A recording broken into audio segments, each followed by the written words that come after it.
ഇത് ആരാണെന്ന് അറിയില്ല, നമ്മുടെ ടോവിനോ ചേട്ടന്റെയും നിവിൻ ചേട്ടന്റെയും ഒക്കെ ഫാമിലി തന്നെ ഉള്ളതാണ് പറഞ്ഞു. അതെയോ? പക്ഷെ സത്യം പറഞ്ഞാൽ വന്നു കഴിഞ്ഞപ്പോ എനിക്ക് കറക്റ്റ് ആയിട്ട് മനസ്സിലായി, കാരണം അവരെ പോലെ തന്നെ തോന്നുന്നുണ്ട്, അവരുടെയൊക്കെ ഒരു സൗണ്ട്. ഒരു ഫിലിം ലെഗസി ഉള്ള ഫാമിലി അല്ല.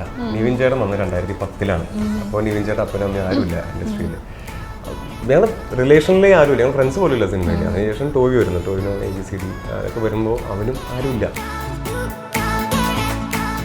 അതായത് ഞാനും ടോവിയും തമ്മിൽ 1 വയസ്സ് വ്യത്യാസം ഇല്ല, ഞങ്ങൾ 10-11 മാസം വ്യത്യാസമുള്ള. കുഞ്ഞിലോട്ട് ഞങ്ങൾ ഒരുമിച്ചാണ്. നിവിൻ ചേട്ടൻ എന്ന് പറയുന്നത് ഞങ്ങൾ 5 വയസ്സ് മൂത്താണ്, അതായത് എൻ്റെ ചേട്ടനേക്കാളും മൂത്ത. അപ്പോൾ സൂപ്പർ സീനിയർ ചേട്ടനാണ്. ഉപദേശങ്ങൾ, അങ്ങനത്തെ കാര്യങ്ങൾ, എവിടെയെങ്കിലും പോകുമ്പോൾ എടാ നീ ഓക്കെ അല്ലേ എന്നൊക്കെ പറഞ്ഞാൽ അങ്ങനെ കെയർ ചെയ്യുന്ന ഒരു ചേട്ടനാണ്. ചേട്ടനോടുള്ള അപ്രോച്ചും ഒരു സ്നേഹവും ബഹുമാനം പരിപാടിയാണ്. ടോവിനോൻ്റെ അടുത്ത് അങ്ങനെയല്ല, അത് എൻ്റെ കൂടെയുള്ള ഒരുത്തനാണ്. നമുക്ക് എന്തും പറയാം ചെയ്യാം. നിവിൻ ചേട്ടൻ വരെ നമ്മൾ ഒന്ന് സൂക്ഷിച്ചൊക്കെ കണ്ടൊക്കെ നമ്മൾ നിൽക്കുള്ളൂ.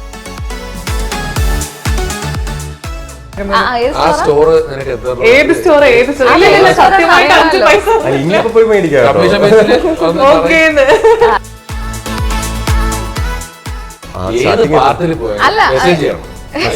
എന്റെ കുഞ്ഞിനെ കാണാൻ വന്നിട്ടില്ല, എനിക്ക് വേദി കിട്ടിയപ്പോ ഞാൻ പറയാൻ ഉദ്ദേശിക്കുന്നു.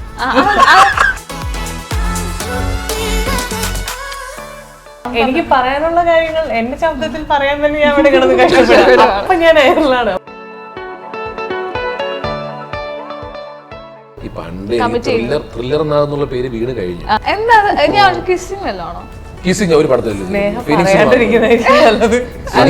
ഫിനിക്സിൽ മാത്രമല്ല സ്മൂത്ത് ചെയ്തോളൂ. അത് പേഴ്സണലാവുന്ന അതുകൊണ്ടാണ്. ആ പടത്തിൽ ആ സീൻ വർക്കായില്ലെങ്കിൽ എനിക്ക് ഇന്ന് കിട്ടുന്ന ഫിനിക്സിന്റെ അക്സെപ്റ്റൻസ് നിങ്ങൾ തരില്ല. പ്ലസ് എന്ന് പറയുന്നത് ഒരാളെ വെച്ചിട്ട് അയാൾ തിയേറ്റർ ആർട്ടിസ്റ്റ് ഒക്കെയാണ്. അങ്ങനെ ഒരാൾ ദിവ്യയെ മാത്രം ഫോക്കസ് ചെയ്യുന്ന ആളാണ്. ചില പോർഷൻസിന് നമുക്ക് അങ്ങനെ വന്നാൽ നന്നായിരിക്കും തോന്നി, അത് ഗുണം ചെയ്തു സിനിമയ്ക്ക് ഗുണം ചെയ്തു.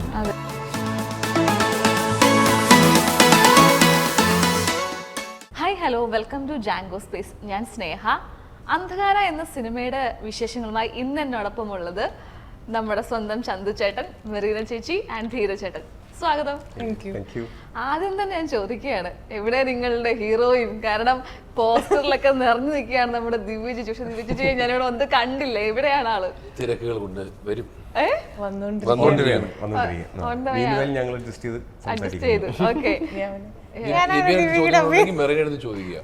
ചോദ്യങ്ങളെല്ലാം മെറിനോട് ചോദിച്ചോളാണ് പറഞ്ഞേക്കുന്നത്.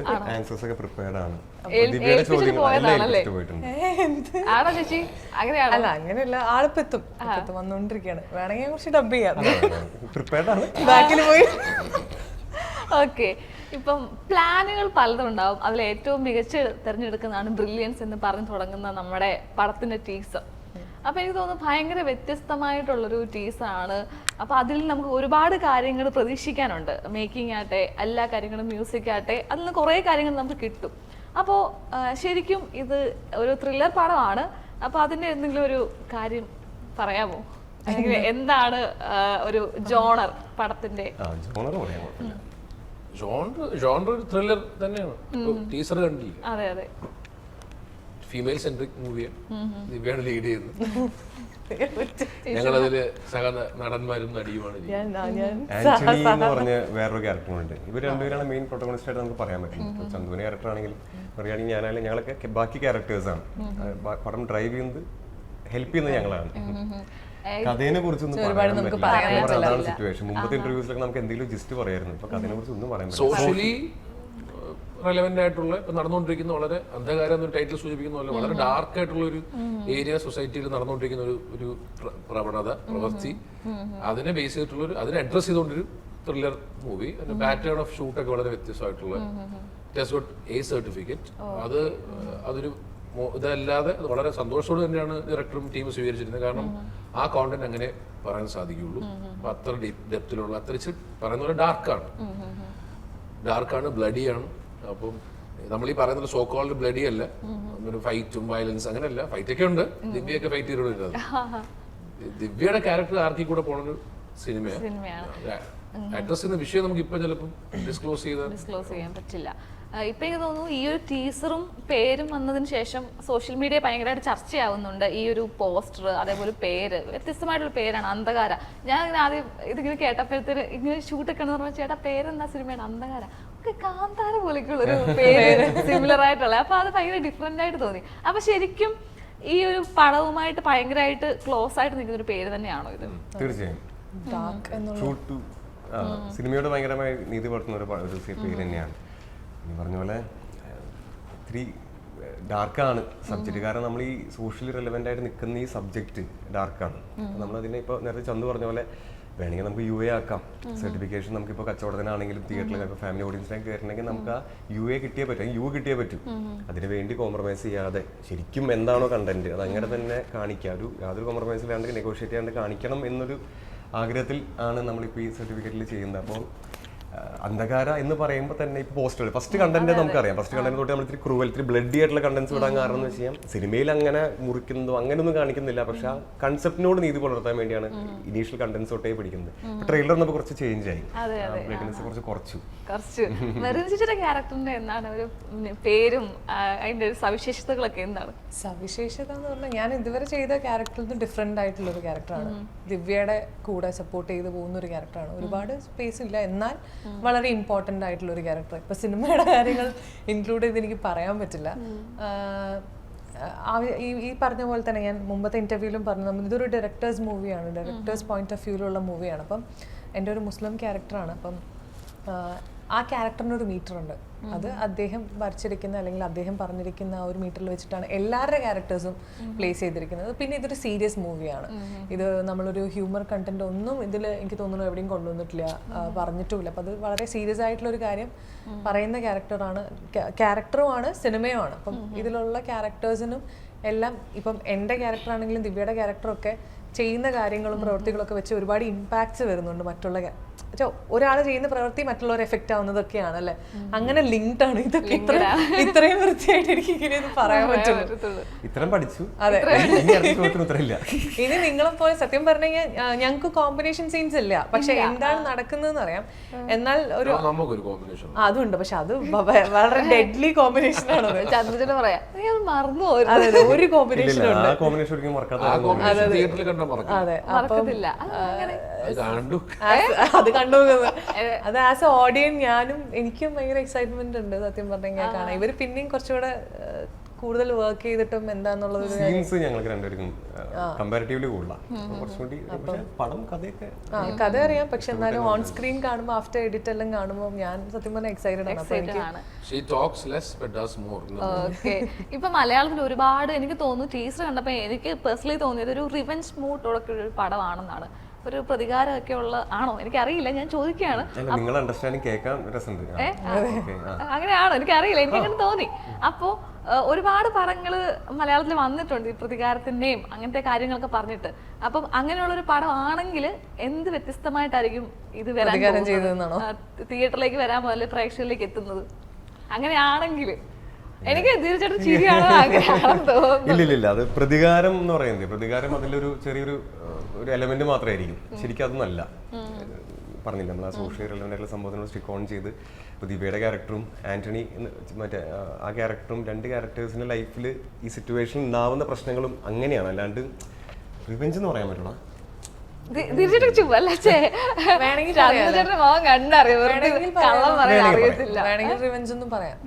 വ്യത്യസ്തമായി എന്ത് കാണിക്കുന്നു ചോദിച്ചു കഴിഞ്ഞാൽ,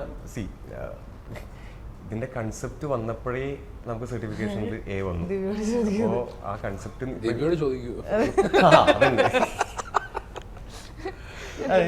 അത് lead I mean female centric ആയതുകൊണ്ട് ഫീമെയിൽ ലീഡ് ഉത്തരം പറയണ്ട. ദിവ്യയുടെ സൗണ്ടിൽ മോളെ ഞാൻ അതൊന്നും ചെയ്യാറില്ല. അതൊരു നല്ല മേഖലയാണ്, നല്ലൊരു ആർട്ടാണ്, ഒരു തൊഴിലാണ്. അതെ, എന്റെ സൗണ്ട് പറയാം. എനിക്ക് പറയാനുള്ള കാര്യങ്ങൾ എന്റെ ശബ്ദത്തിൽ പറയാൻ തന്നെ ഞാൻ ഇവിടെ കിടന്ന് കഷ്ടപ്പെടും. അപ്പൊ ഞാൻ എയറിലാണ്. അപ്പൊ അതുകൊണ്ട് ഇപ്പൊ ഇതിന് യു സർട്ടിഫിക്കറ്റ് കിട്ടിയെന്ന് എ സർട്ടിഫിക്കറ്റ് കിട്ടിയെന്ന് പറഞ്ഞു. അപ്പൊ എപ്പോഴെങ്കിലും ഇത് യു ആക്കാൻ ശ്രമിച്ചിട്ടുണ്ടോ? ഇല്ല. അത് നമുക്ക് ചെയ്യാൻ പറ്റില്ലല്ലോ. അതെങ്ങനെയാ ചെയ്യാൻ പറ്റുന്നത്? ഈ സർട്ടിഫിക്കറ്റ് തരുന്ന സമയത്ത് തന്നെ സെൻസർ ബോർഡ് എന്ന് പറയും ഇന്ന കാരണം കൊണ്ടാണ് പറഞ്ഞത്. അപ്പൊ നമുക്ക് ഇതൊക്കെ എന്നോട് ഡയറക്ടർ പറഞ്ഞാണ്. അപ്പൊ ആ പോയിന്റ്സ് നമ്മൾ കറക്റ്റ് ചെയ്താൽ ഒരു പക്ഷെ നമുക്ക് UA കിട്ടും. പക്ഷെ ആ പോയിന്റ് പറഞ്ഞാൽ അവർ പറഞ്ഞ മെയിൻ പോയിന്റ് പറഞ്ഞാൽ ഇതിന്റെ കൺസെപ്റ്റ് തന്നെ, ഇതിന്റെ ജോണർ നിങ്ങൾ എടുത്തേക്കുന്ന പോയിന്റ് തന്നെ ഇതാണ് എന്ന് പറയുമ്പോൾ നമുക്ക് പിന്നെ അതിൽ ചേഞ്ച് ചെയ്യേണ്ട കാര്യമില്ലല്ലോ. കാരണം ഇതാണ് ഞങ്ങൾ ഉദ്ദേശിച്ചത്, അപ്പൊ അത് തന്നെയാണ് കൺവേ അയക്കുന്നത്. സെൻസർ ബോർഡിന് അത് മനസ്സിലായി, അവർക്ക് വർക്കായി പറഞ്ഞു പ്യൂർ ചെയ്യാന്ന് പറഞ്ഞു. എ എന്ന രീതിയിൽ ഉദ്ദേശിക്കുന്നത് ഇതിന്റെ കൺസെപ്റ്റിനെയാണ്, അല്ല ബ്ലഡ് ഷെഡും പരിപാടിയില്ല, അതുണ്ട്. പക്ഷെ എന്നാലും പഴയ കോൺസെപ്റ്റ് ഓഫ് എ അല്ല. എങ്കിൽ പോലും മലയാള സിനിമ കണ്ടതിൽ വെച്ച് ഏറ്റവും വയലൻസുകൾ ഒരുപാടുള്ള സിനിമയാണെന്ന് ഞാനിങ്ങനെ കുറെ ആർട്ടിക്കിൾ വായിച്ചു. ശരിയാണോ അത്? ഒരുപാട് വയലൻസ് അങ്ങനെയല്ല, മലയാള സിനിമ കണ്ടതിൽ ഏറ്റവും കൂടുതൽ വയലൻസ് എന്നല്ല, ചെയ്തിരിക്കുന്ന വയലൻസ് അത് ഡിമാൻഡ് ചെയ്യുന്നുണ്ട്. ആ വയലൻസ് നല്ലോണം ഷൂട്ട് ചെയ്യും. എന്താണ് വയലൻസ് എന്ന് ഉദ്ദേശിച്ചത്? സ്നേഹയുടെ കൺസെപ്റ്റ് എന്തായിരുന്നു വയലൻസ് എന്ന് പറയുന്നത്? അത് പല ടൈപ്പ് ഉണ്ടല്ലോ വയലൻസ്. ഏറ്റവും വയലന്റ് ആയിട്ട് തോന്നിയൊരു പടം പറഞ്ഞു. അപ്പൊ എന്താണ് നിങ്ങൾ ലെവലൊന്നുമില്ല 1 to 10 ഗ്രാഫിൽ എവിടെയാണ് അങ്ങനെ പെട്ടെന്നൊക്കെ ചോദിച്ചാൽ എന്താ പറയുക? കഴിഞ്ഞ ഒരു ജീവിതത്തിൽ കണ്ട ഏറ്റവും വയലന്റ് ആയിട്ട് തോന്നിയൊരു പടം? അയ്യോ, അങ്ങനെ പെട്ടെന്ന് ചോദിച്ചാൽ എനിക്കറിയില്ല. ചിലപ്പോ രാക്ഷസ മൂവി അങ്ങനൊക്കെ രാക്ഷസ മൂവി വയലന്റ് ആയിട്ട് തോന്നിയായിരുന്നു? അല്ലെങ്കിൽ എന്തെങ്കിലുമൊക്കെ കാണുമ്പം അപ്പൊ പെട്ടെന്ന് ചോദിക്കുമ്പോ എനിക്ക് ഓർമ്മ വന്നേ. പിന്നെ മലയാളത്തിൽ രാക്ഷസിന് ഓർമ്മ വന്നു, അപ്പൊ രാക്ഷസ സിനിമ പറഞ്ഞു. എന്താ മൂവി അല്ല രാക്ഷസ മറ്റേ തമിഴ് മൂവി. അങ്ങനെ ചിന്തിക്കുകയാണെങ്കിൽ ഓക്കെയാണ്. പലർക്കും പലതായിരിക്കുമല്ലോ വയലൻസ്. പേടിപ്പിക്കുന്നത് സ്നേഹിക്ക പടം വയലന്റ് ആയിരിക്കും. ഏതാ ആയിരിക്കും? കാരണം രാക്ഷസം പോലെ തന്നെയാണ് വയലൻസ്, ആയിരിക്കും. അപ്പൊ നോക്കാം. ഇപ്പൊ ചന്തുചേട്ടനും നമുക്ക് ഈ ഒരു പടത്തില് ഒരു ഹീറോയിൻ മെറ്റീരിയൽ കാണുമല്ലോ. അപ്പൊ ചന്തുചേട്ടൻ ദിവ്യച്ചിട്ട് കോംബോയോ അങ്ങനെ എന്തെങ്കിലും ആണോ? അല്ല, even if there is a combo, അത് അങ്ങനെ ഒരു മെയിൽ ഫീമെയിൽ അങ്ങനെ ഇല്ല. അത് പ്യൂർലി ദിവ്യ ലീഡ് ചെയ്യുന്ന ഒരു സിനിമയാണ്. അതിനെ നമ്മള് സപ്പോർട്ട് ചെയ്യുന്നു. അത്തരം ക്യാരക്ടേഴ്സ്, ദിവ്യയുടെ കോമ്പിനേഷൻ ഞാനുണ്ടാവാം, ദിവ്യയുടെ കവുനായിരിക്കാം, ഭർത്താവായിരിക്കാം, എന്തുവാ ധീരജ് ചിലപ്പം ദിവ്യയുടെ സഹോദരനായിരിക്കും. പുള്ളിയുടെ സപ്പോർട്ട് കാരണമാണ് ഞങ്ങൾ തമ്മിൽ കണ്ടുമുട്ടേണ്ടി വരുന്നത്. മഴ പെയ്യാനും പെയ്യാതിരിക്കാനും സാധ്യതയുണ്ട്.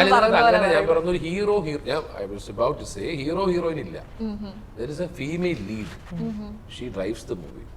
She in the sense ആ കുട്ടിയുടെ ആ ക്യാരക്ടറിന്റെ ക്യാരക്ടർ ആർക്കാണ് സിനിമ, ആ കുട്ടിയുടെ ഡൂയിങ്സ് ആണ് ഈ സിനിമ. പ്യൂർലി ആ കുട്ടി ചെയ്യുന്ന ആ ക്യാരക്ടർ ചെയ്യുന്ന ഡൂയിങ്സ് തിങ്സ് അത് മാത്രമേ സിനിമ പറയുന്നുള്ളൂ. അങ്ങനെ ചെയ്യുന്നത് സമൂഹത്തിൽ പലരും ചെയ്യുന്നു എന്ന് അഡ്രസ് ചെയ്യുന്നു. ഇപ്പൊ ചന്തുചേട്ടന്റെ പടങ്ങളൊക്കെ തുടക്കം മുതൽ കാണുമ്പോഴത്തേനും എല്ലാം വളരെ നല്ല നന്മമരം അല്ലെങ്കിൽ അങ്ങനെ വളരെ നമുക്ക് നന്നായിട്ട് തോന്നുന്ന ക്യാരക്ടേഴ്സ് ആണ്. അപ്പം ഇങ്ങനെ ഒരു സ്ക്രിപ്റ്റ് വന്നപ്പോൾ ഇത്രയും വയലൻസ് ആയിട്ടുള്ള സ്ക്രിപ്റ്റ് ഒക്കെ വരുമ്പോഴത്തേനും അതെങ്ങനെയാണ് ഓക്കെ എനിക്ക് ചെയ്യാം എന്നൊക്കെയുള്ളൊരു ത്രില്ലർ എന്നുള്ള പേര് വീണ് കഴിഞ്ഞു. അപ്പൊ വരുന്നതൊക്കെ അതാണ് ഫിനിക്സ് ഒന്ന് മാറ്റി 12th Man ആയാലും CBI ഏതൊക്കെ പടം 21 ഗ്രാംസ് ഒക്കെ ത്രില്ലർ ജോണറാണല്ലോ. അപ്പം അതുകൊണ്ട് എനിക്ക് വലിയ അത്ഭുതമൊന്നും തോന്നിയില്ല. പക്ഷെ അങ്ങനെ ഐ കനോട്ട് സേ എനിക്ക് ഭയങ്കര ഗംഭീരമായിട്ട് എനിക്ക് തകർത്ത് ഡിഫറെന്റ് ആയിട്ട് ചെയ്യാനുണ്ട് എന്നല്ല ഞാൻ പറയും. പക്ഷെ എന്റെ ഭാഗം അതിനകത്ത് കോൺട്രിബ്യൂട്ട് ചെയ്യാൻ ഉള്ളൊരു മൂവി ആയിരുന്നു എന്നാണ് എന്റെ വിശ്വാസം. പിന്നെ അതിനൊരു ക്ലൂ ഞാൻ തരാം. എന്റെ സിനിമകളെല്ലാം കണ്ടവർക്ക് ഒരു പാറ്റേണിൽ എന്നെ ട്രോളർ സാധനത്തുണ്ട്. അത് ഇപ്പൊ ചിന്തിക്കണ്ട, ഇവൻ ഇതിലും എന്ന് പറയാൻ സാധ്യത. എനിക്ക് മനസ്സിലായി. അതാണോ ഉള്ള സാധനമാണോ? ഏത് എന്ത് പോരട്ടെ 3-4 മൂവിയിൽ ഇത് നമുക്ക് ഇനി വരാൻ പോകുന്ന മൂവിയിലും അല്ല 12th Man ഉള്ള സംഭവം തന്നെയാണോ? അതേ ഉദ്ദേശിക്കൂ. അതല്ല, കാരണം ഞാൻ ചിലപ്പോ എല്ലാ പടങ്ങളും കാണണമെന്ന് നമുക്ക് പറയാൻ പറ്റില്ല. ഇവൻ ഉദ്ദേശിച്ചതല്ല. അതല്ല പിന്നെ എന്താ ഉദ്ദേശിച്ച പറയാം. സിനിമ കാണാൻ അപ്പൊ കൊറേ ഉണ്ട്. അടുത്ത പടത്തിലും വരും. എന്താ ഞാൻ കിസ്സിംഗ് വല്ലോണോ? കിസ്സിംഗ് ഒരു പടത്തില്ല, ഫിനിക്സിൽ മാത്രമല്ല സ്മൂത്ത് ചെയ്തോളൂ. ഓക്കെ, അപ്പൊ കുഴപ്പമില്ല.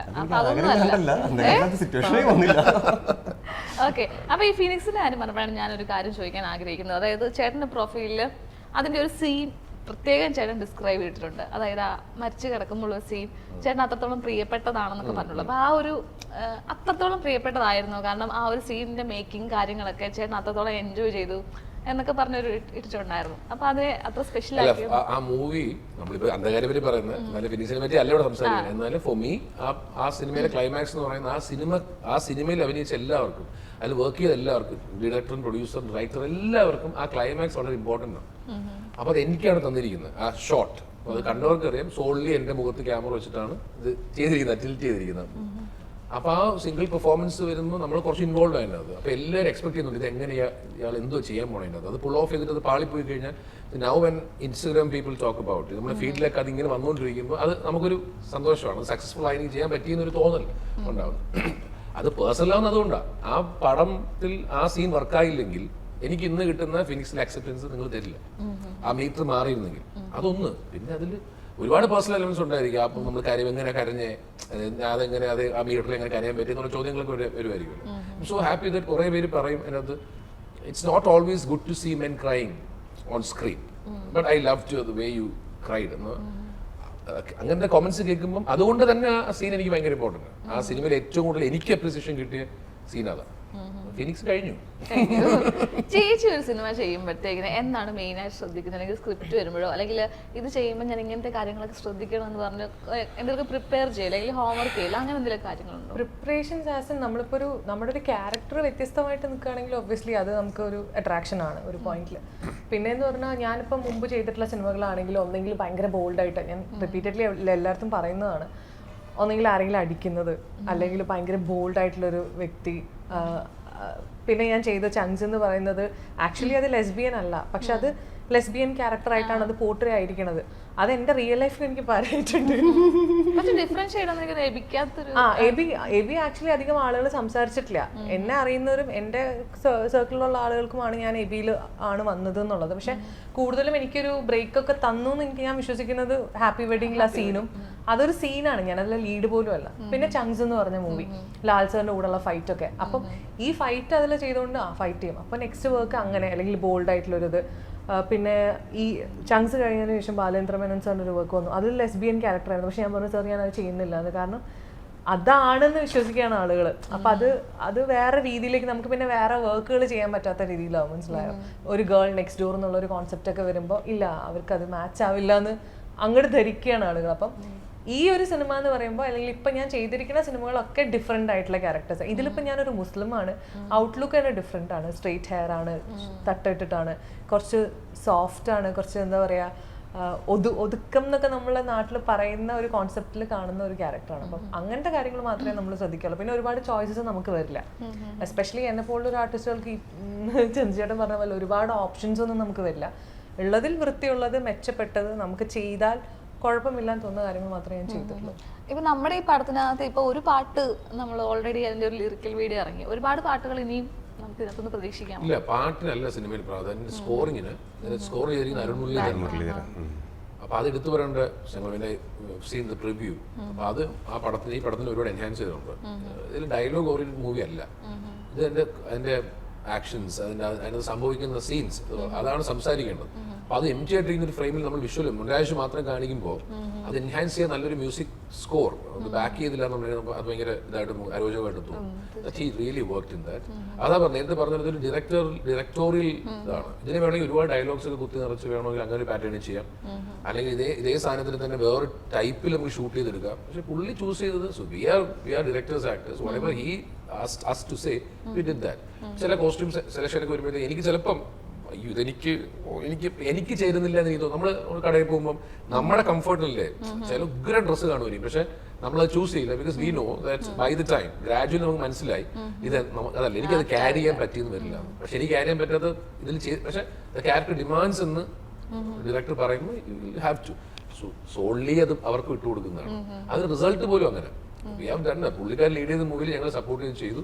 നാളെ അത് ഇറങ്ങുമ്പോൾ അതിന്റെ പാറ്റേൺ ഓൾവേസ് അക്സെപ്റ്റ് ചെയ്യാതിരിക്കാം, അക്സെപ്റ്റ് ചെയ്യണം എന്ന പ്രാർത്ഥനയിലും ആഗ്രഹത്തിലും നമ്മൾ മൂവി ചെയ്തിരിക്കും. ഇപ്പൊ കോസ്റ്റ്യൂമിന്റെ കാര്യം പറഞ്ഞപ്പോൾ ചേട്ടൻ അത്ര എടുത്ത് പറയണമെങ്കിൽ ചേട്ടൻ അത്രയും അങ്ങനെ അതിനകത്ത് വലിയ കോസ്റ്റ്യൂം ഡിഫറൻസ് ഉണ്ടെന്നല്ല.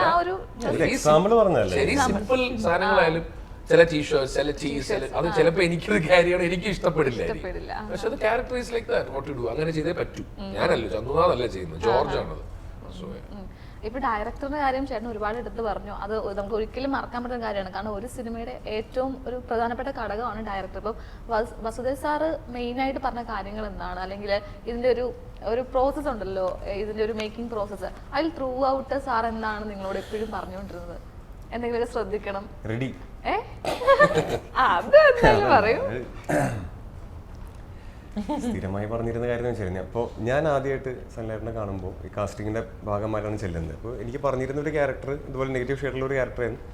പക്ഷെ അത് എന്നെ കണ്ടു കഴിഞ്ഞ് കുറച്ച് കഴിയുമ്പോഴേക്കും ഞാൻ പറഞ്ഞു സാറേ മറ്റേ വില്യൻ ക്യാരക്ടർ കൊള്ളാലോ എന്നിങ്ങനെ പറഞ്ഞപ്പോൾ പുള്ളി പറഞ്ഞു നമുക്ക് നോക്കിയാലോ എന്ന് പറഞ്ഞിട്ട് എന്നെ വിട്ടിട്ട് 2 മണിക്കൂർ കഴിയുമ്പോൾ അദ്ദേഹം വിളിച്ചിട്ട് പറയാണ് തിരിച്ച് അത് ചെയ്യാൻ പറ്റുന്ന കോൺഫിഡൻസ്. എനിക്ക് കോൺഫിഡൻസ് ഉണ്ട്. അപ്പം അദ്ദേഹം നമ്മളെ മനസ്സിലാക്കി. അതായത് ഒരു ആർട്ടിസ്റ്റ് വരുമ്പോൾ അദ്ദേഹത്തിന് കാലിബർ ഇപ്പം നമുക്ക് ചിലപ്പോൾ നമ്മുടെ കഴിവും പരിപാടിയും മനസ്സിലാവില്ല, പുറത്തുനിന്ന് ഒരാളായിരിക്കും പറഞ്ഞു തരാം. അപ്പോൾ അദ്ദേഹം നമ്മളെ കണ്ടു കഴിഞ്ഞപ്പോൾ ഓക്കെ എൻ്റെ ഹൈറ്റും വെയിറ്റും എൻ്റെ ലുക്കും വെച്ചിട്ട് അദ്ദേഹം മനസ്സിലായി ഈ ക്യാരക്ടറിനൊക്കെ നല്ലത് മെയിൻ വില്ലൻ കൊടുക്കുന്നതായിരിക്കും. അവിടെ തൊട്ടേ നമ്മൾ ഗൈഡ് ചെയ്യാൻ തുടങ്ങി. അപ്പോൾ നമ്മൾ എന്തെങ്കിലും സെറ്റിൽ പറയും ഡയലോഗ്സ് ഒക്കെ ആണെങ്കിലും ഇപ്പോൾ സ്ക്രിപ്റ്റിൽ ഒരു പക്ഷേ ഒരു 4 ചുമരുടെ ഉള്ളിൽ ഇരുന്നിട്ട് എഴുതുന്ന ഡയലോഗായിരിക്കും. അതൊരാൾ പറയുമ്പോൾ അതിൻ്റെ ശൈലി വേറെ ആയിരിക്കും, സ്ലാങ് വേറെ ആയിരിക്കും, കണ്ടന്റ് വേറെ ആയിരിക്കും. അപ്പോൾ ആ ഡയലോഗ് നമ്മൾ പറഞ്ഞു നോക്കിയിട്ട് നമുക്ക് നമ്മുടെ ഒരു കംഫർട്ട് സ്പേസിലേക്ക് എത്തിക്കുക എന്നുള്ളത് സൺലൈറ്റിന് ശ്രദ്ധിച്ചിരുന്ന ഒരു കാര്യമാണ്. ഞാൻ ഡയലോഗ് നിനക്ക് പറ്റാവുന്ന കണ്ടന്റ് കൺവേ ചെയ്യാൻ മതി. അപ്പം അങ്ങനെ ഓരോ സംഭവങ്ങൾ നമ്മൾ ആക്ഷൻസ് ചെയ്യുമ്പോൾ അതൊരു വളരെ സീനിയറായിട്ടുള്ള ഒരു ഡയറക്ടറാണ് നമ്മുടെ നമുക്ക് വർക്ക് ചെയ്യാൻ ഭാഗ്യം കിട്ടിയിരിക്കുന്നത്. അപ്പോൾ അദ്ദേഹത്തിൻ്റെ ആ ഒരു പരിപാടി എന്ന് പറയുന്നത് ഹി ലീഡ് ദ പ്ലേ. നമ്മൾ ജസ്റ്റ് നിന്ന് കൊടുത്താൽ മതി. നമ്മൾ ടൂൾസാണ് നമ്മൾ നിന്ന് കൊടുത്തത്. ഇപ്പോൾ ദിവ്യനാണെങ്കിലും ദിവ്യൻ ആക്ച്വലി നമുക്ക് ഭയങ്കരമായി എക്സേർട്ട് ചെയ്യുന്ന ഒരു ക്യാരക്ടറാണ് നമ്മൾ കൊടുത്തേക്കുന്നത്. ഈ സിനിമ ഡിമാൻഡ് ചെയ്യുന്നത് അത് ദിവ്യ എളുപ്പമല്ല എക്സിക്യൂട്ട് ചെയ്യാൻ. കാരണം പല ആർക്കിക്കോടിയും ഇവരുടെ ക്യാരക്ടറിന് പോകാനുണ്ട്. അപ്പോൾ അതിന് വേണ്ടി ഒരു ട്രെയിനറിനെ വെക്കലും അദ്ദേഹമായി കമ്മ്യൂണിക്കേറ്റ് ചെയ്യലും ദിവ്യനെ വീണ്ടും ഫോളോ അപ്പ് ചെയ്യില്ല. അത് എല്ലാ ആർട്ടിസ്റ്റിനും അതുപോലെ ഫോളോ അപ്പ് ചെയ്തു. അപ്പോൾ ആസ് എ ഡയറക്ടർ ഞാൻ പറയുകയാണെങ്കിൽ നല്ല രസമാണ് ഇങ്ങനത്തെ ഒരു സീനിയർ ഡയറക്ടേഴ്സിനോട് വർക്ക് ചെയ്യാൻ. നമ്മൾ ഫ്രഷ് പുതിയ ആക്ടേഴ്സ് അപ്കമിങ് ആക്ടേഴ്സിന് ഭയങ്കര ഗുണം ചെയ്യുന്ന ഒരു പരിപാടിയാണ്. അല്ല, ദിവ്യയുടെ ക്യാരക്ടറിന്റെ സൈക്കി വർക്ക് ചെയ്യാൻ വേണ്ടി ഒരു ട്രെയിനറിനെ വെക്കുക എന്ന് പറയുന്നത് തന്നെയാണല്ലോ ഡയറക്ടറിന്റെ പ്ലസ് എന്ന് പറയുന്നത്. ഒരാളെ വെച്ചിട്ട് അയാൾ തിയേറ്റർ ആർട്ടിസ്റ്റ് ഒക്കെയാണ്, അങ്ങനെ ഒരാൾ ദിവ്യയെ മാത്രം ഫോക്കസ് ചെയ്യുന്ന ആളുണ്ട്. ചില പോർഷൻസിന് നമുക്ക് അങ്ങനെ വന്നാൽ നന്നായിരിക്കും തോന്നി. അത് ഗുണം ചെയ്തു നമുക്ക് സിനിമയ്ക്ക് ഗുണം ചെയ്തു. ഇറ്റ്സ് നോട്ട് ദിവ്യയുടെ അഭിനയ കഴിവിനല്ലേ പറയുന്നത്. ആ സൈക്കി വർക്ക് ചെയ്യാൻ ഒരാള് ചിലപ്പം കുറച്ചുകൂടെ ഗൈഡ് ചെയ്യാൻ. It really worked. That's what we believe. സിനിമയ്ക്ക് എന്ത് വേണമെന്നുള്ള ഡയറക്ടർ മനസ്സിലായി പുള്ളി ചെയ്തു എന്നാണ് ഉദ്ദേശിച്ചത്. ഇപ്പൊ നമ്മുടെ ഇതിന്റെ ലൊക്കേഷൻ ഒന്നും എനിക്ക് ടീച്ചർ ഉണ്ട് മനസ്സിലാവുന്നില്ല, ഇത് എവിടെയാണ് എങ്ങനെയാണെന്നൊക്കെ. ശരിക്കും ഇതിന്റെ ലൊക്കേഷൻ ഒക്കെ എവിടെയാണ് പറയാൻ പാടില്ല എന്ന് പറഞ്ഞു.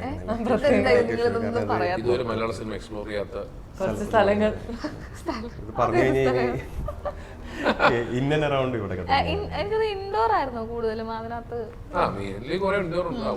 സീക്വൻസ് ഉണ്ട്. ഒരു ഫാമൊക്കെ ഇല്ലേ, ടീച്ചർ കാണിക്കുന്നുണ്ട്. എറണാകുളം ജില്ല അവിടെയൊക്കെ തന്നെയാണ്. ഇവിടെ തന്നെ കുറച്ച് ഉള്ളിലോട്ടായിരുന്നു, കൊച്ചി തന്നെയായിരുന്നു. ഇപ്പം ഞാൻ ടു ബി ഫ്രാങ്ക് ആയിട്ട് പറയുകയാണെങ്കിൽ ഇപ്പം എന്നോട് ഇങ്ങനെ പറഞ്ഞു ഇതുപോലെ നമ്മൾ ഇന്റർവ്യൂ ഉണ്ട് ഇന്ന്. ഇപ്പൊ ചന്ദ്രചേട്ടൻ മറിച്ചിട്ട് എനിക്ക് ഓൾറെഡി അറിയാം, ധീരചേട്ടനെ അറിയാം. പക്ഷെ എനിക്ക് ഐ മീൻ എന്താണ് എങ്ങനെയാണെന്ന് അറിയില്ല. അതെ പറഞ്ഞു ധീരജ് ഓക്കെ ആ ചേട്ടന്. അപ്പം എന്നോട് ഇങ്ങനെ പറഞ്ഞു ഇത് ആരാണെന്ന് അറിയില്ല, നമ്മുടെ ടോവിനോ ചേട്ടന്റെയും നിവിൻ ചേട്ടന്റെയും ഒക്കെ ഫാമിലി തന്നെ ഉള്ളതാണ് പറഞ്ഞു. അതെയോ? അപ്പൊ സത്യം പറഞ്ഞാൽ വന്നു കഴിഞ്ഞപ്പോൾ എനിക്ക് കറക്റ്റ് ആയിട്ട് മനസ്സിലായി. കാരണം അവരെ പോലെയൊക്കെ തന്നെ തോന്നുന്നുണ്ട്, അവരുടെയൊക്കെ ഒരു സൗണ്ട്. ശരിക്കും എത്രത്തോളം ഹാപ്പിയാണ്. അപ്പൊ അങ്ങനെ ഒരു ഫാമിലി, ഇത്ര വലിയ ബിഗ് ഫാമിലി, നിങ്ങൾ എല്ലാവരും കൂടെ ഒന്നിച്ച് സിനിമയിലേക്ക് വരുമ്പോൾ ഒരു ഫിലിം ലെഗസി ഉള്ള ഫാമിലി അല്ല. നിവിൻ ചേട്ടൻ വന്ന് 2010-ലാണ്. അപ്പോൾ നിവിൻ ചേട്ടൻ അപ്പനും അമ്മയും ആരുമില്ല ഇൻഡസ്ട്രിയിൽ. ഞങ്ങൾ റിലേഷനിലേ ആരുമില്ല, ഞങ്ങൾ ഫ്രണ്ട്സ് പോലും ഇല്ല സിനിമയിൽ. അതിനുശേഷം ടോവി വരുന്നു, ടോവിനോ ABCD അതൊക്കെ വരുമ്പോൾ അവനും ആരുമില്ല. എല്ലാവരും ഇൻഡിപെൻഡന്റ് വന്നേക്കുന്നത്. ഞാനും അങ്ങനെ ഓഡീഷൻ വഴിയൊക്കെ തന്നെ ഞാനും സിനിമയിൽ വന്നു. ഞാൻ സിനിമയിൽ വന്നു അങ്ങനെയല്ല. അതായത് നമ്മളൊരു എൻ്റെ ഒരു ലൈൻ പറഞ്ഞു, അത് കഴിഞ്ഞ് നമ്മൾ ഒരു പോയിന്റ് എത്തിയപ്പോഴാണ് ഇവരൊക്കെ വലിയ സംഭവങ്ങളാവുന്നത്. അപ്പോൾ നമുക്ക് എളുപ്പമായി കുറച്ചും കൂടി. അപ്പോൾ ഞാൻ കയറി വന്ന സ്ട്രഗിൾ എനിക്ക് ഇപ്പോൾ വേണ്ടി വരില്ല എന്ന് വേണമെങ്കിൽ പറയാം. പക്ഷെ എന്തൊക്കെ പറയാൻ എൻഡ് ഓഫ് ദി ഡേ നമ്മൾ തന്നെയാണ് നമ്മുടെ കാര്യങ്ങൾ ചെയ്യേണ്ടത്. അവർ നമ്മൾ സപ്പോർട്ട് ചെയ്യും, എന്തോരം സപ്പോർട്ട് ചെയ്യും, ഒരു പരിധിക്കുള്ള സപ്പോർട്ട് ചെയ്യാൻ പറ്റില്ല. പിന്നെ നമ്മൾ ഉണ്ടാക്കിയെടുക്കുന്ന ഒരു വഴിക്ക് അതിൻ്റെതായ ഒരു രസമുണ്ടോ. ഇപ്പം കൽക്കിയിൽ ചേട്ടനോട് ചെയ്തു, ടോവിനോ ചേട്ടൻ്റെ കൂടെ, പിന്നെ ഇടക്കാട് ബറ്റാലിയനിലുള്ളായിരുന്നു. ഇപ്പൊ എന്നാണ് നിവിൻ ചേട്ടനോട് ഒരു പടം ചെയ്യുന്നത്? അറിയില്ല. അങ്ങനെ ആഗ്രഹമുണ്ടോ? പിന്നെ തീർച്ചയായും ഉണ്ടാവൂലേ. അത് നല്ല ആക്ടേഴ്സിനോട് നമുക്ക് എപ്പോഴും അഭിനയിക്കാൻ ആഗ്രഹം. പ്രത്യേകിച്ച് നമ്മൾ സ്വന്തം ചേട്ടന്മാരെന്ന് പറയുമ്പോൾ നമുക്ക് കൊതിയായിരിക്കും. ശരിക്കും വെറുതെ ഒരു സംഭവം ചെയ്യാൻ താല്പര്യമില്ല. അപ്പൊ ടൂവിലൂടെ കൽക്കിയിൽ ചെയ്തപ്പോൾ എനിക്ക് ആ ക്യാരക്ടർ എനിക്ക് ഇപ്പോഴും വളരെ ഡിയർ ടു മൈ ഹാർട്ടാണ് ആ ക്യാരക്ടർ, കൽക്കിലെ ക്യാരക്ടർ. അതുപോലെ തന്നെ നിവിൻ ചേട്ടനോട് പടം ചെയ്യുകയാണെങ്കിൽ തന്നെ അത്രയും ഇമ്പോർട്ടൻ്റ് ആയിട്ട് എനിക്ക് തോന്നുന്നത്, എനിക്ക് വളരെ രസമായിട്ട് തോന്നുന്ന ഒരു ക്യാരക്ടർ ചെയ്താൽ അടിപൊളിയായിരിക്കും. നിങ്ങൾ ഫാമിലിയിലൊക്കെ എങ്ങനെയാണ്? കാരണം നമ്മൾ സിനിമയിലുള്ള നിവിൻ ചേട്ടനെയും ടോവിനോ ചേട്ടനൊക്കെ മാത്രമേ കണ്ടിട്ടുള്ളൂ. ആക്ച്വലി നിങ്ങളുടെ കസിൻസ് വൈബ് ഉണ്ടല്ലോ, അത് ശരിക്കും എങ്ങനെയാണ്? നിങ്ങൾ ഞാൻ പ്രൊഫൈലിൽ കണ്ട ട്രിപ്പൊക്കെ പോയിരിക്കുന്ന ഫോട്ടോസ് ഒക്കെ, ഇങ്ങനെ ഇടയ്ക്ക് ട്രിപ്പൊക്കെ പോകാറുണ്ടോ? അതായത് കൂടുതൽ ഷെയർ ചെയ്യുമ്പോൾ കൂടുതൽ കിട്ടും നമുക്ക്, അതാണ് എൻ്റെ പരിപാടി. അപ്പോൾ നമുക്ക് കിട്ടുന്ന സൗഭാഗ്യങ്ങൾ നമ്മുടെ കസിൻസിനും കൂടിയും ഫ്രണ്ട്സിനും കൂടിയും ഫാമിലിയോടെയും സ്പെൻഡ് ചെയ്യുക. അപ്പോൾ കൂടുതൽ നമുക്ക് അങ്ങനെ തന്നെ നല്ലത് വരും. ഈ നിങ്ങളുടെ കൂട്ടത്തിലേക്ക് വരുമ്പോഴത്തേന് ആരാണ് ഏറ്റവും ഇങ്ങനെ ചിൽ പറഞ്ഞിരിക്കുന്നത്? നിവിൻ ചേട്ടനാണോ ചോദിച്ചിട്ട്? അതായത് ഞാനും ടോവിയും തമ്മിൽ 1 വയസ്സ് വ്യത്യാസം ഇല്ല. ഞങ്ങൾ 10-11 മാസം വ്യത്യാസമുള്ള കുഞ്ഞിലോട്ട് ഞങ്ങൾ ഒരുമിച്ചായി. നിവിൻ ചേട്ടൻ എന്ന് പറയുന്നത് ഞങ്ങൾ 5 വയസ്സ് മൂത്താണ്. അതായത് എൻ്റെ ചേട്ടനേക്കാൾ മൂത്ത. അപ്പോൾ സൂപ്പർ സീനിയർ ചേട്ടനാണ്. ഉപദേശങ്ങൾ, അങ്ങനത്തെ കാര്യങ്ങൾ, എവിടെയെങ്കിലും പോകുമ്പോൾ എടാ നീ ഓക്കെ അല്ലേ എന്നൊക്കെ പറഞ്ഞാൽ അങ്ങനെ കെയർ ചെയ്യുന്ന ഒരു ചേട്ടനാണ്. അപ്പോൾ നിവിൻ ചേട്ടനോട് നമ്മുടെ അപ്രോച്ച് എന്ന് പറയുന്ന ഒരു ചേട്ടനോടുള്ള അപ്രോച്ചും ഒരു സ്നേഹവും ബഹുമാനം പരിപാടിയാണ്. ടോവിനോൻ്റെ അടുത്ത് അങ്ങനെയല്ല. ടോവിൻ്റെ അടുത്ത് സ്നേഹം ബഹുമാനം ഇല്ല എന്നല്ല ഞാൻ പറഞ്ഞത്. അത് എൻ്റെ കൂടെയുള്ള ഒരുത്തനാണ്. നമുക്ക് എന്തും പറയാം ചെയ്യാം. നിവിൻ ചേട്ടൻ വരെ നമ്മൾ ഒന്ന് സൂക്ഷിച്ചൊക്കെ കണ്ടൊക്കെ നമ്മൾ നിൽക്കുള്ളൂ. ആ ഒരു വ്യത്യാസമുണ്ട്. അപ്പോൾ എനിക്ക് ചില്ല് ചെയ്യാൻ കുറച്ചുകൂടി കംഫർട്ടബിൾ ടോവിനായിരിക്കും. പക്ഷെ എന്നെ ഗൈഡ് ചെയ്യുന്ന കുറച്ചുകൂടി കൂടുതൽ ചിലപ്പോൾ നിവിൻ ചേട്ടൻ എനിക്കറിയില്ല. ആനന്ദ മൂവിയിൽ നമ്മൾ ശരിക്കുള്ള നിവിൻ ചേട്ടനെ പോലെ തന്നെയാണ് ലൈഫ്. അയ്യോ പബ്ബിലൊന്നും അങ്ങനെ കണ്ടിട്ടില്ല. ഉപദേശങ്ങളൊക്കെ തരുന്നത് തീർച്ചയായും നിവിൻ ചേട്ടൻ ഭയങ്കര അടിപൊളിയാണ്. ഭയങ്കര കൂളാ പുള്ളി. എനിക്ക് തോന്നിയിട്ടുണ്ട് പല ഇന്റർവ്യൂസിലൊക്കെ ശരിക്കും നിവിൻ ചേട്ടൻ നമ്മുടെ വീട്ടിലിരിക്കുന്ന ഒരു 5 മിനിറ്റ് ആരെങ്കിലും കണ്ടിരുന്നെങ്കിൽ ഭയങ്കര കോമഡി ഹ്യൂമർ പറയുന്ന ഒരാളാണ്. പിന്നെ നിങ്ങൾ ഇങ്ങനെ ഇന്റർവ്യൂ വരാൻ നേരത്ത് നിങ്ങൾ പറഞ്ഞിട്ടാണ് ഇങ്ങനെ ഡ്രസ് ഒക്കെ ഇട്ടിട്ട് വരുന്നത്? കാരണം ഞങ്ങൾ ആക്ച്വലി പ്ലാൻഡ് ആയിരുന്നില്ല. പക്ഷേ സർപ്രൈസ് ഇന്റർവ്യൂ കൊടുത്ത് ഇതങ്ങ് മാറ്റൂ. അല്ല ഞാനൊരു മയത്തിലൊക്കെ മാറ്റി. ഇവിടെ ചിലവര് എന്താ പരിപാടി അന്ധകാരന്നൊക്കെ പറഞ്ഞ് ഈ പോസ്റ്റർ നോക്കിട്ട് ഇങ്ങനെ നോക്കുമ്പോ ഇത് ഭയങ്കര സ്റ്റോർ ഉണ്ട്. അവർ ഇങ്ങനത്തെ മറ്റേ കളർഫുൾ ഐറ്റംസ് ആണ് ഇറക്കുന്നത്. ഏത് സ്റ്റോർ ഇനിയിപ്പോ പോയി മേടിക്കാം. ചേച്ചി നോർമലി ഇങ്ങനത്തെ ഡ്രസ്സൊക്കെയാണോ? ആ ഡ്രസ്സൊക്കെയാണോ? ഈ ഡ്രസ്സിന് ആക്ച്വലി എന്താ കുഴപ്പം? നല്ല നല്ല ഡ്രസ്സാണ്. പിന്നെന്താ നോർമലി ഇങ്ങനത്തെ അല്ല ഇങ്ങനെ കോട്ട് സെറ്റ് ആണ്. കാരണം ഒരുപാട് ഡ്രസ്സുണ്ട്, സാരി ഉണ്ട്, ഇഷ്ടംപോലെ. ഞാൻ എന്റെ കരിയർ ആസ് എ മോഡൽ തുടങ്ങിയ ആളാണ്. അപ്പൊ എനിക്ക് different type of dresses try ചെയ്യാൻ ഇഷ്ടമാണ്. പിന്നെ മോഡേൺ ഇപ്പൊ കോട്ട് സെറ്റ് ആണല്ലോ ട്രെൻഡ്. അപ്പൊ കോട്ട് സെറ്റ് പിടിക്കാന്ന് വെച്ചു. ചില ആൾക്കാർ ട്രഡീഷണൽ മാത്രം പിടിച്ച കുറച്ച് ആളുകളുണ്ട്. അല്ല അതെന്താ പറയാ, ഞാൻ ഇപ്പൊ ഞാൻ ഇടയ്ക്കായിട്ട് ശ്രദ്ധിക്കുന്ന കാര്യമാണ്. ഇപ്പം നമ്മുടെ മമ്മൂക്ക എസ്പെഷ്യലി ഏത് പരിപാടിക്ക് വന്നാലും മമ്മൂക്ക ലാസ്റ്റ് വരും. പക്ഷെ എല്ലാരും പാന്റ് ആണെങ്കിൽ മമ്മൂക്ക മുണ്ടായിരിക്കും, എല്ലാരും മുണ്ടാണെങ്കിൽ മമ്മൂക്ക പാന്റ് ആയിരിക്കും. പക്ഷെ ഇവിടെ ഒരാള് മുണ്ടെടുത്തോണ്ട് വരുന്നു, ഇവിടെ ഒരാൾ പാന്റ്. കാരണം എല്ലാം യൂണീക്ക് ആയിട്ട് നിൽക്കുന്നത് വിചാരിച്ചിട്ടല്ലേ അങ്ങനെ ശ്രദ്ധിക്കില്ല. ഇല്ല അങ്ങനെയൊന്നുമില്ല. ഞങ്ങൾ ഇവിടെ എനിക്കറിയില്ല ഇവര് തമ്മിൽ അല്ലാതെ തന്നെ ഫോണിലൊക്കെ കമ്പനി ഇതൊക്കെ ഉണ്ട്. ഞാനിവിടെ വരുമ്പോ ഇവിടെ ആരാ ഉണ്ടാവുന്നോ അങ്ങനെ ഒന്നും എനിക്കൊരു ഐഡിയ ഇല്ല ആരൊക്കെ ഇന്റർവ്യൂന്നുള്ളതെന്ന്. ഇവിടെ വന്നപ്പോഴാണ് ഇവരെ കളന്നപ്പോ കൊള്ളാലോ എല്ലാരും വളരെ പോപ്പിൻസ് പോലെ ഇരിക്കുന്നു. കല്യാണത്തിന് ജഗതി സാർ ശരിക്കും നിങ്ങൾ ലൊക്കേഷനിൽ കണ്ടിട്ടേ ഇല്ല. കാരണം നിങ്ങൾ ഇങ്ങനെ സംസാരിച്ചിരിക്കുമ്പോഴത്തേന് ഭയങ്കര വൈബാണ് നിങ്ങൾക്കിടയിൽ. ലൊക്കേഷൻ ഞങ്ങള് സംസാരിച്ചിട്ടുണ്ട്, ഞങ്ങള് വർഷങ്ങളായില്ല. ഞങ്ങള് ലൊക്കേഷനിൽ ഒരു ദിവസം കണ്ടു. പക്ഷെ അന്ന് എനിക്ക് ആളെ വർക്കായി. കാരണം സംസാരമൊക്കെ വളരെ നീറ്റ് അത്രയാണ്. പിന്നെ ഇപ്പോൾ നമ്മൾ സെറ്റ് ആയത്.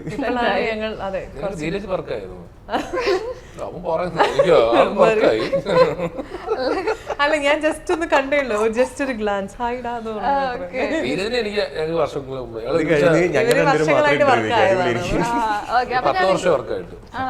നിങ്ങൾ രണ്ടുപേരും ലോങ് റിലേഷൻഷിപ്പ്, നിങ്ങളുടെ ഒരു ബോണ്ട് ആൻഡ് എന്താ പറയുക ഭയങ്കര ബോണ്ടാണ്. ഞങ്ങൾ ഒരുമിച്ച് കരിയർ സ്റ്റാർട്ട് ചെയ്യുന്നത് ഞങ്ങൾ കുറെ നാളെ. പക്ഷെ തിരിഞ്ഞു നോക്കില്ല. കുറച്ച് ആൾ കഴിഞ്ഞാൽ മിണ്ടത്തില്ല. ഇവൻ വലിയ ആളായല്ലോ, അതുകൊണ്ട് അങ്ങനെ അവൻ തമാശ പറഞ്ഞ ബേസിക്കലി രണ്ടുപേരും 2 പാർട്ടി പോയി. ഞങ്ങള് മെസ്സേജ് ചെയ്യണം, എന്നെ കുഞ്ഞിനെ കാണാൻ വന്നിട്ടില്ല ഇതുവരെ. എനിക്ക് വേദി കിട്ടിയപ്പോ ഞാൻ പറയാൻ ഉദ്ദേശിക്കുന്നു. ഡെലിവറിക്ക് മുന്നേ, ഡെലിവറിയുടെ തൊട്ട് മുന്നേ, കാരിങ് സമയത്തൊക്കെ കൊച്ചിനെ കണ്ടില്ല. ഡെലിവറിക്ക് മുമ്പേ അല്ല ഡെലിവറിക്ക് മുമ്പ് പോയി. പക്ഷെ കുഞ്ഞിനെ പോയി കാണാൻ അതല്ല ഡെലിവറിക്ക് ശേഷം. ഇപ്പൊ എന്റെ ഗേൾഫ്രണ്ടിന്റെ കൂടെ അതല്ല ഗേൾഫ്രണ്ടിന്റെ കൂടെയാണ് പോവാറ്. ഗേൾഫ്രണ്ടിന്റെ ഇടയ്ക്ക് ഞങ്ങൾ ഇത്തിരി കോംപ്ലിക്കേഷൻ ആയിരുന്നു ഞങ്ങൾ കല്യാണം പരിപാടിയൊക്കെ. അപ്പൊ അതിനിടയ്ക്ക് ഡെലിവറി എന്തായാലും പറഞ്ഞിട്ട് എനിക്ക് കാര്യം പറയാം. അവളെ കൂട്ടാണ്ടി ഒറ്റയ്ക്ക് പോകാൻ പറ്റുന്നില്ല. അപ്പൊ അങ്ങനെ കുറച്ച് ഡിലേ ആയി. ഇനി പോണം. പോയേ പറ്റൂ. കല്യാണം കഴിഞ്ഞില്ലേ? 1.5 വർഷം കല്യാണം ഗേൾഫ്രണ്ട് ആയിരുന്നല്ലേ?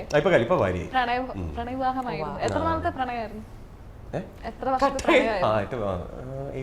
വർഷം പ്രേമിച്ചു. 1.5 വർഷം, ഇപ്പൊ 9 വർഷമായി. അപ്പൊ ഒരുപാട് എന്താ ഫാൻസിനൊക്കെ ഇപ്പൊ ഇത് കേൾക്കുമ്പോ വിഷമമായിരിക്കും അല്ലേ? എന്തിനാ, നല്ലതല്ലേ പ്രേമിച്ച ആളെ കെട്ടാന്ന് പറഞ്ഞ നല്ല കാര്യം. അല്ല ഫാൻസിന് വിഷമാവുന്ന ഞാൻ പറഞ്ഞേ, ലേഡി ഫാൻസിനൊക്കെ. അയ്യോ ഒന്ന് കട്ട് ചെയ്ത് എഡിറ്റ് ചെയ്ത് കളഞ്ഞോളാം. ചന്തുചേട്ടന് കല്യാണം കഴിച്ചേട്ടാ, കുഞ്ഞൊക്കെ ഉണ്ട്. ഓക്കെ. അപ്പൊ എന്തായാലും നമ്മള് February 16-നാണ് റിലീസ്. അപ്പൊ എല്ലാരും ഇങ്ങനെ വെയിറ്റ് ചെയ്തിരിക്കുകയാണ്.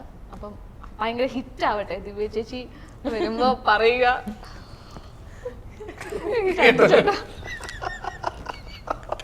ഓക്കെ, എന്തായാലും അടിപൊളിയാവട്ടെ പടം, സൂപ്പർ ഹിറ്റ് ആവട്ടെ എന്ന് ഞാൻ ആശംസിക്കുന്നു. നിങ്ങൾ രണ്ടുപേരും വരണം കേട്ടോ, ഞാനൊരു ഇന്റർവ്യൂ വിളിക്കാൻ വന്നേ പറ്റും. എന്തോ ഒരു പ്രശ്നം, എന്തോ ഒരു കോൺട്രവേഴ്സി കിട്ടിയിട്ടുണ്ട്. എനിക്ക് കിട്ടി, അതുകൊണ്ടാണ് ഞാൻ വിളിക്കുന്നത്. വരുൺ ചേച്ചിയെ വിളിക്കും. അപ്പൊ എന്തായാലും താങ്ക് യു ചേട്ടാ, thank you so much. Okay, by.